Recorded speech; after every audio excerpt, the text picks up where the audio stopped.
Hi there, Tabitha Chase, your real estate agent and interior designer. I wanted to talk to you today about the background that we all are getting more and more familiar with in our Zoom calls. I did a post last week, I'm sure a lot of you guys saw that, and I gave you some tips and suggestions on how to potentially improve your backgrounds.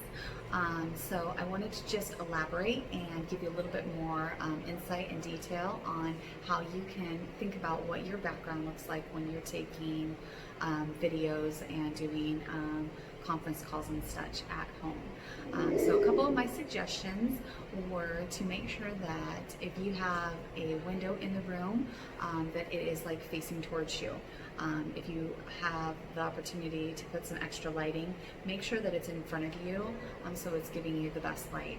Of course, you don't want to have a window behind you because then that makes you become a silhouette.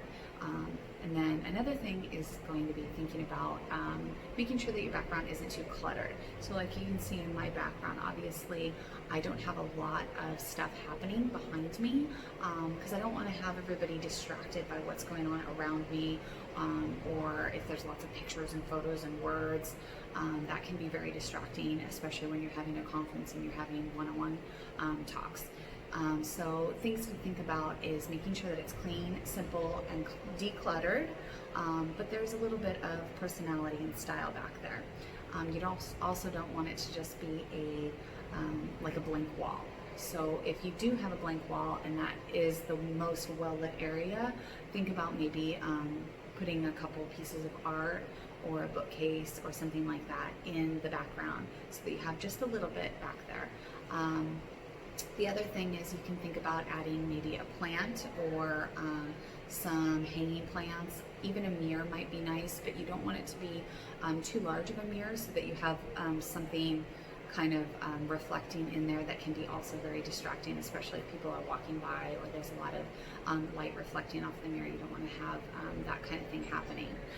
So I hope that these tips can be helpful for you, and I'd love to hear anybody out there that has spent money or time to improve their backgrounds.